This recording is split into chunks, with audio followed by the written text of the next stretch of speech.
Tonight on First at 9, this Friday the 6th of September 2024.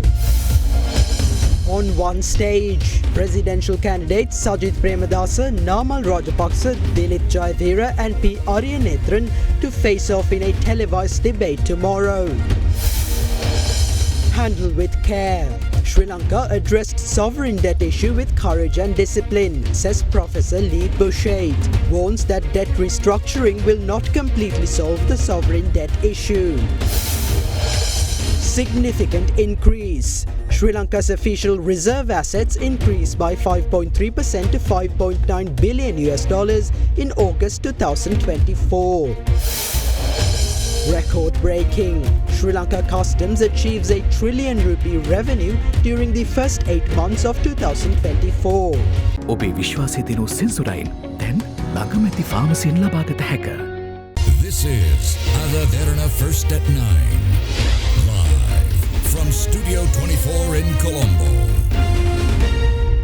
Good evening and welcome to tonight's edition of Derana First at 9. I'm Tarindu Mahendra, joining you live with the latest in Sri Lanka and from around the world. Postal voting for the 2024 presidential election continued for the third day today. Postal voters who were unable to cast votes on the 3 initial dates can do so on the 11th and 12th of September. Meanwhile, presidential candidates Sajith Premadasa, Namal Rajapaksa, Dilith Jayavira and P. Aryanethan are expected to participate in a debate tomorrow, which will be televised live.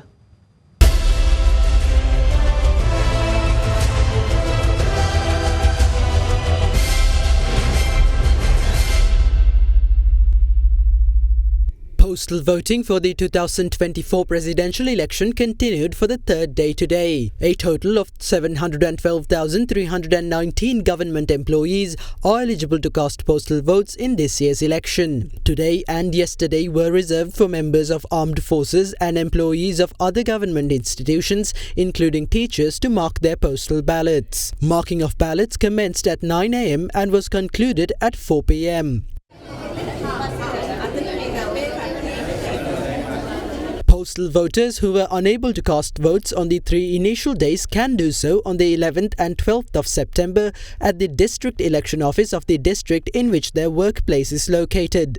In the meantime, the Election Commission issued a statement regarding granting leave without loss of pay for employees of both public and private sectors so as to enable them to cast votes at the election. The establishment's code stipulates that public officers should be granted special leave without loss of pay for a continuous period as may be deemed necessary to enable them to cast votes at the presidential election, with the minimum period being 4 hours. The Election Commission in its statement recommends that private sector employees also take action to grant leave to their employees to enable them to cast votes at the election. The Commission recommends granting leave for a minimum of 4 hours if the workplace is located within a distance of 40 kilometers or less from the employee's designated polling station. For distances between 40 and 100 kilometers, a full day of leave, and 1.5 days for distances between 100 and 150 kilometers have been recommended. If the workplace is located more than 150 kilometers away from the polling station,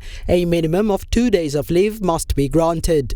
Additionally, the Election Commission highlighted that since there are cases where an employee might require 3 days to travel to and from the polling station to the workplace, employees must grant 3 days of leave to such employees. In the meantime, presidential candidates Sajith Premadasa, Namal Rajapaksa, Dilith Jayavira and P. Aryanethan are expected to participate in a live presidential debate tomorrow at the Bandaranayake Memorial International Conference Hall. The debate will take place from 3 to 5 p.m. and will be broadcast live on Derana and Derana 24. Horizon Campus 2024 Intake 2. Register now. Crunchy goodness for hunger on the go. Independent presidential candidate President Ranil says that Anura Dissanayake should clarify the statements he has made with regard to his plans for an export-oriented economy, which according to the president contradicts Dissanayake's own policy manifesto. Addressing a rally in Mathura, the head of state urged the public to vote for him in the presidential election, adding that the team led by him is heading in the right direction. එකතුවෙමු රට හදමු දෙකෙකු ලෙසින් අපි සිතමු. An election campaign rally under the theme Puluwan Sri Lanka, pledging support to President Ranil Wickremesinghe ahead of the presidential election, was held this afternoon in Morawaka. දැන් මම දැක්කා සමගි ජන බලවේගයේ ප්‍රතිපත්ති ප්‍රකාශනයක් එළි දැක්වුවා මීට සතියකට ඉස්සෙල්ලා. A week ago, the Samagi Jana Balavegi unveiled their manifesto with a group including former ministers Professor G.L. Pires, Nalaka Godeheva, Dayasiri Jayasekara and Champika Ranawaka in attendance. Another manifesto was launched the day before yesterday in Colombo by the other group of the SJB, comprising Harsha De Silva, Iran Vikramaratne and Kabir Hashim. Two separate manifestos were launched by the two factions. The SJB has been divided. They cannot claim victory. They have to think about how to claim the 4th or 5th place. අද සජෙපෙට තියෙන්නේ 4 වෙනියා වෙනවද 5 වෙනියා වෙනවද කියන තරංගේ විතරයි. මතකද මේ ජාත්‍යන්තර මූල්‍ය අරමුදල ගැන කියනකොට When we were approaching the IMF, Anura said that there was no country that benefited from an IMF agreement. However, before the business community, he said that his party is ready to move forward by obeying the conditions of the IMF. These are the people who only talk without work. මේක තමයි කයිය නායකලගේ හැටි කියන එක මම මේ වෙලාවේ මතක් කරනවා. අපි අමාරුවෙන් හරි ජීවත් වෙනවා. We somehow continue our lives amidst difficulties. My friend Anura Dissanayake said that Sri Lankan entrepreneurs and industrialists require international markets for growth and that they are ready to create the necessary framework for the purpose. He is also eyeing export-oriented industries. It is good that you are following our path. However, there is one problem. The election manifesto mentions that the free trade agreements will be abolished. There has to be free trade agreements to promote export-oriented industries. In order to create an export-oriented economy, I presented the Economic Transformation Bill to the Parliament. However, Sunil Handunetti and member of the Economic Council Harshana Surya Peruma filed a petition against the bill, stating that promoting an economy dependent on exports and investment by discouraging import substitution violates Articles 3 and 4 of the Constitution. Anura says that he is ready for export-oriented industries. However, Handunetti says that the country needs import industries. Since Anura is in Colombo tomorrow, I request him to provide a clarification with regard to these contradictory statements. Both the JVP and the National People's Power are standing on two different sides. It is difficult to assess which direction the compass is rotating. That is why I request to place your vote in front of the symbol gas cylinder. September 21 වෙනිදා gas cylinder ළඟින් කතිරේ ගහන්න කියලා මං ඉල්ලන්නේ. While highlighting that the Samagi Jana Balavege is the only solution for Sri Lanka as it understands the burdens of the public, presidential candidate of the Samagi Jana Balavege-led alliance, opposition leader Sajith Premadasa, called on the public to vote for him instead of for President Ranil Wickremesinghe or Anura Dissanayake. Addressing a rally in Ahaliagoda, Premadasa said that the president and Anura Dissanayake have struck a political deal to defeat him, adding that a similar deal was struck with former President Gotabaya Rajapaksa in 2019. An election rally to support the presidential candidate of the Samagi Jana Sandhanaya, opposition leader Sajith Premadasa, was held in Ahaliagoda today.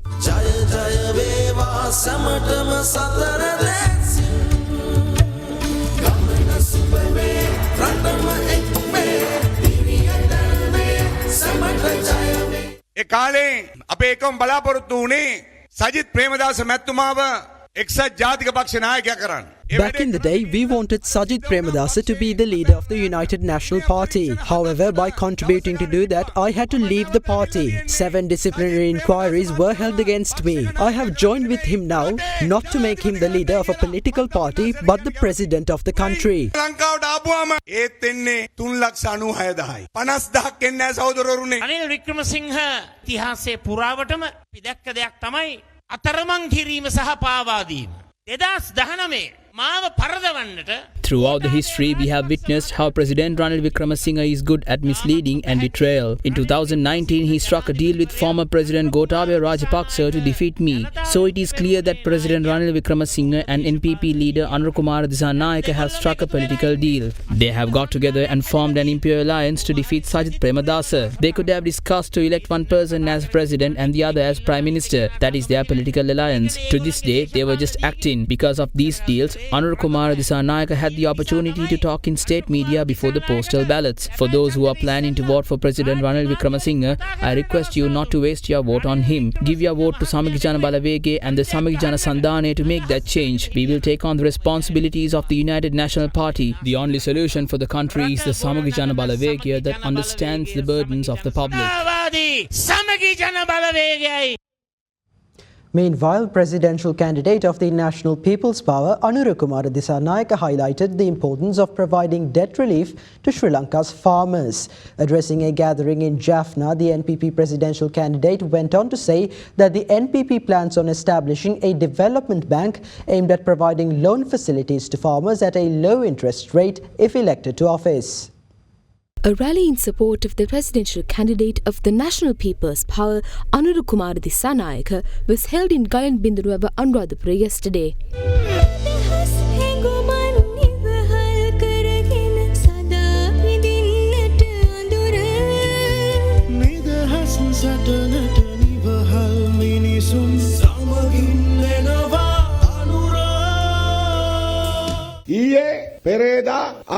Postal voting commenced yesterday. Many people, such as public servants and police officers, have already cast their vote. We have heard rumours about the potential results of postal voting. If postal voting is any indication, we fear that there will not be enough officials to tally the votes cast in our favour. එයයි මේ අනිත් කට්ටියගේ ඡන්ද ගනින්න කට්ටිය නැති වෙයිද කියලා. මේ ගොවි ජනතාව ණය බරෙන් අපි නිදහස් කරගන්න ඕන. දැන් we must provide debt relief to farmers. They end up pawning most of their possessions due to the debt burden. We have a plan carefully formulated through a survey to write off a certain percentage of agricultural debt. We are also planning on establishing a development bank which will also provide loans at lower interest rates. We possess a plan which will gradually provide debt relief to farmers. Recently in Yapahua, Ranil Wickremesinghe noted that voting for Sajith is the same as voting for Anura. What he means is that votes cast for Sajith will aid the NPP to secure victory. Meanwhile in Gaul, Sajith said that a vote cast for Ranil is the same as a vote cast for Anura. We request the people of this country to not cast their vote for us through other parties. Cast your vote directly. We do not want your votes through Sajith or Ranil. Therefore we inform Sajith and Ranil that we do not want their votes through other parties. Cast your vote for the MPP and let's establish a NPP-led government. Cast your vote for the MPP and let's establish a MPP-led government. The election that will be held on the 21st of September is the presidential election. However, its results will impact the parliament too. It will not only send Ranil home, it will also send home a considerable number of other MPs. Therefore, your vote is incredibly powerful.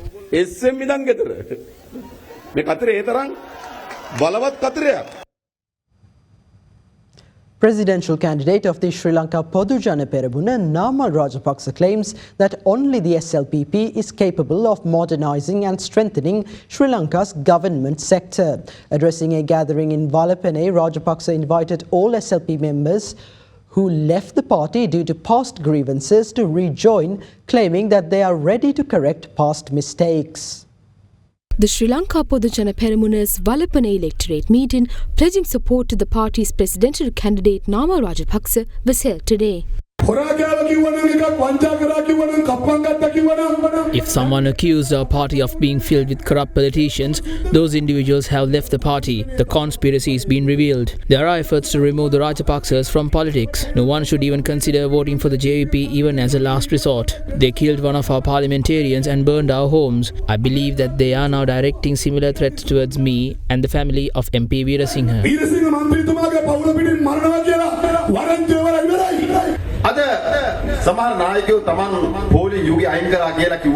Today, some leaders reiterate that they have eliminated queues, but the issue of passport queues remains unresolved. They talk about tourism, but have yet to address the issue regarding visa issuance. These systems need to be modernized. The government sector can only be modernized by a political force with a vision and the capability to bring about change, and that force is the SLPP. If anyone is considering joining another party or voting for another candidate due to past grievances, I invite you to rejoin our party. I acknowledge that we made mistakes in the past. Let's work together to correct them. Let's strengthen our party.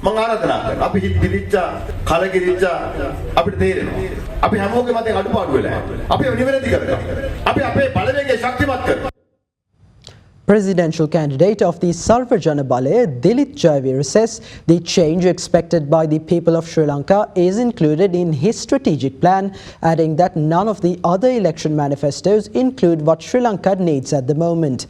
Addressing a gathering, Jayavira went on to say that through his strategic plan, the Sarvajana Balaya will eradicate illicit businesses within Sri Lanka in a span of 6 months if elected to office. A rally of the Dilith Gamata series of electorate rallies was held in Ambalipitiya this morning under the patronage of presidential candidate of the Sarvajana Balaya, Dilith Jayavira.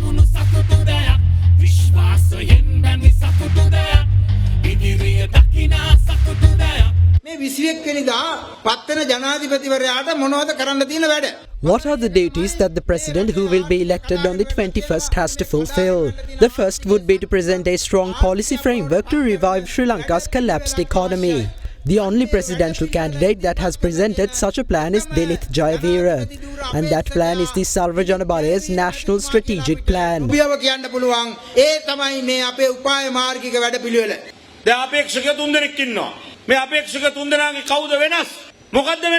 Three of the leading candidates are no different from each other. All three candidates were cabinet ministers. Anura Dissanayake held a prominent cabinet portfolio. None of the ministries Anura Dissanayake was responsible for were under the purview of the Minister of Agriculture after his tenure. Another candidate held the premiership for around 7 times and is the current president. Which of the candidates will bring about change in the country? All of them are responsible for creating today's corrupt society. They are asking for another 5 years in office to continue corruption. We will eradicate the methodology used by high-ranking officials to earn through illicit businesses, which resulted in increased poverty within a span of 6 months. How we will do so is mentioned in our manifesto.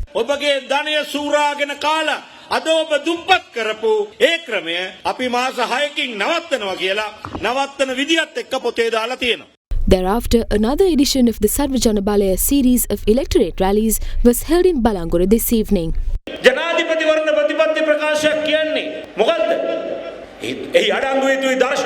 What is a presidential election policy manifesto? It must include a vision and interconnected approaches. It must also be logical and progressive. If an election manifesto does not include crucial information as to how the lives of the public will change in the next 5 years, Sri Lanka will continue to remain a third world country. None of the election manifestos contain what Sri Lanka needs. I request the media to arrange a debate with regard to the 3 or 4 manifestos. We invite you to discuss our strategic plan, its vision, and how our lives will change through the manifesto.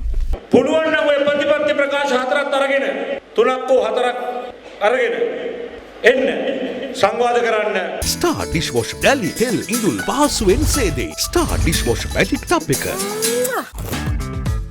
Crunchy goodness for hunger on the go. චන්දරුසුනේ කාගෙන් මන අපේ සිංහ TV සඳහා සුපිරි deal.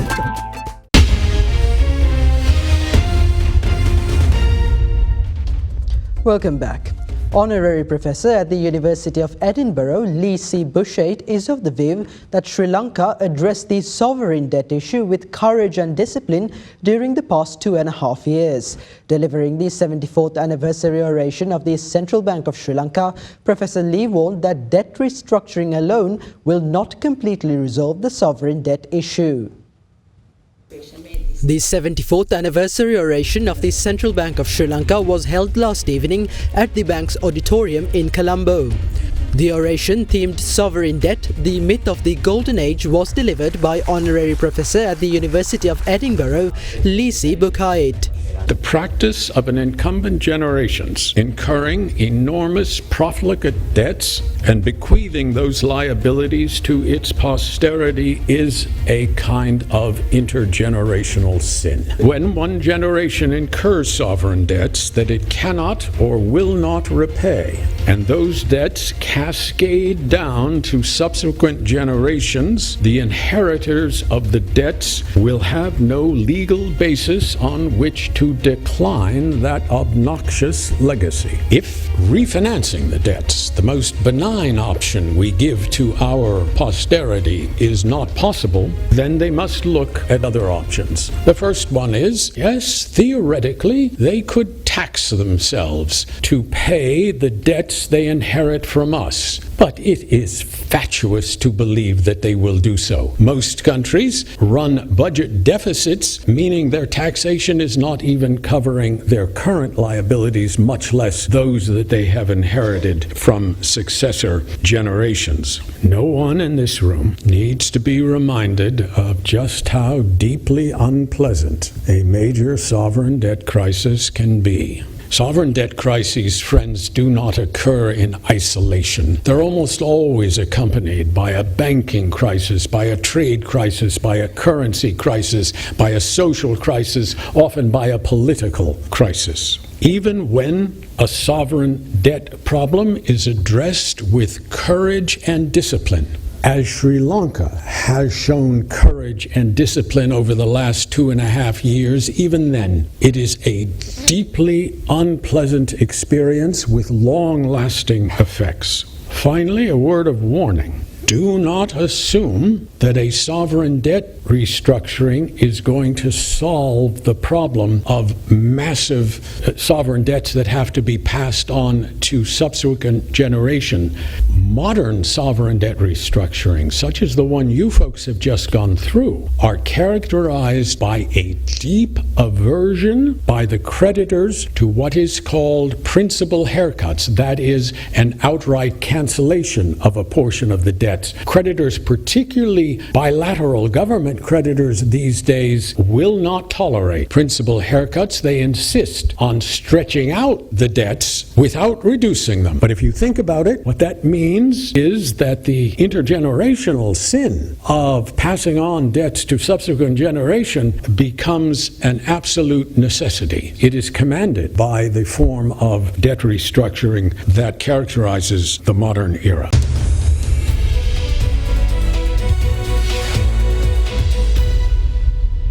Welcome back. South Asia's first downtown duty-free shopping complex, the Mall, was declared open at the Colombo port city. Addressing the inauguration ceremony, President Ranil highlighted that the level of development achieved by the port city during the past 2 years is admirable given Sri Lanka's economic situation at the time. The head of state also underscored that the port city has potential to become a key economic centre in the South Asian region. The newly constructed duty-free shopping complex in the Colombo port city, named The Mall, was declared open yesterday under the patronage of President Ranil. The new shopping complex is the first downtown duty-free shopping complex in South Asia and features a range of restaurants and retail stores for travellers arriving in and departing from the country. Almost all the regulations as far as Colombo Port City is concerned was passed in Parliament, including the banking regulations. Colombo Port City is ready to go and it's up and about. A world-class operator of this size and structure entering our island nation at this time is a clear mark of confidence foreign investors are having on the back of the stable and forward-thinking policy decisions made by this government over the past 2 years. The banking regulations will ensure the creation of a truly business-enabling environment and financial center under the direct supervision and oversight of the Central Bank of Sri Lanka and the Financial Intelligence Unit, ensuring the adherence to all anti-money laundering regulations. Currently, we have over 100 businesses looking to operate from the Special Economic Zone. Approximately 74 businesses have already been licensed and over 25 businesses in the process of being licensed. The development of the business center, which broke ground in March this year, is scheduled to open in November, and a number of these businesses are looking to operate from there. Port City Duty Free මධ්‍යස්ථානයේ ආරම්භ කිරීම වැදගත් කාරණයක්. The commencement of the Colombo Port City Duty-Free Mall is an important event. This can be recognized as the beginning of the port city. 2 years ago, none of us expected that the port city could be developed to this extent. Actually, at the time, the port city and the surrounding area, including the Goldface Green, were under the control of another group. Since we brought economic stability to Sri Lanka with the assistance of the International Monetary Fund, we were able to complete this task. If we are to continue this process, the debt sustainability analysis should not be altered or revised. If we do not change it, then we will have a better future. If the opposite happens, we cannot expect such projects in future. Around 100 companies have expressed interest in the port city. At the end of this year, 74 companies will commence operations here. Their arrival is due to the stability and development that we have achieved. We intend to safeguard that stability and development. The arrival of these companies will be a great support for the development of the port city. In addition to that, we will create a new tourist zone in Colombo Fort that will be on par with international standards. If Sri Lanka is to develop, our tourist arrivals and the revenue generated through those tourists should increase. We should be proud of being able to create a location such as this within 2 years. 3 globally acclaimed companies, China Duty Free Mall, One World and Flamingo, are also part of this project. Further, many such organizations have expressed interest in launching operations here. We are responsible for safeguarding the country's stability and development. If we accomplish that, we can transform Colombo Port City into a key economic center in the region.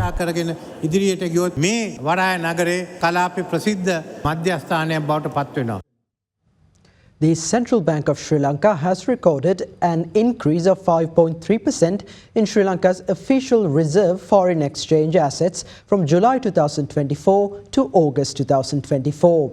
Accordingly, Sri Lanka's official reserve assets increased to $5.95 billion in August 2024 from $5.65 billion in July. The central bank stated that this includes a swap facility from the People's Bank of China, which is equivalent to approximately $1.4 billion, subject to conditions on usability.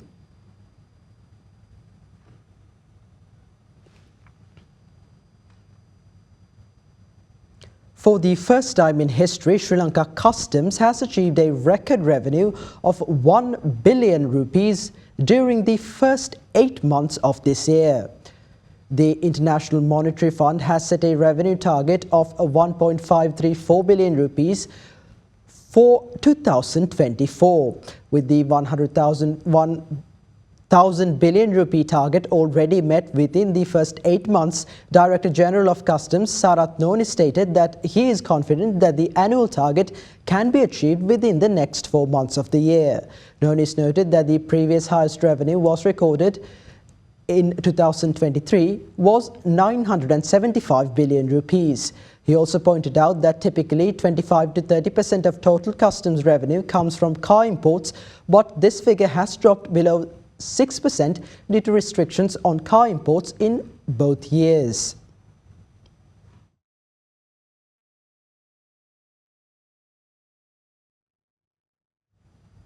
Meanwhile, the Colombo Bourse closed in red today, dragged by utilities and energy stocks.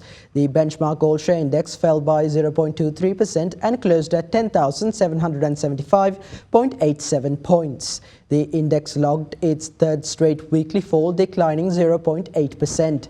Trading volume on the index fell to 22.7 million shares from 62.3 million shares in the previous session. The S&P SL20 meanwhile declined by 0.46% to settle at 3,021.57 points. Market turnover fell to 449.5 million rupees from 1.49 billion rupees in the previous session. The capital goods sector was the top contributor to the market turnover, while the banking sector came in second. Foreign investors were net sellers, offloading stocks worth 59.9 million rupees, while domestic investors were net buyers, purchasing shares worth 432.7 million rupees.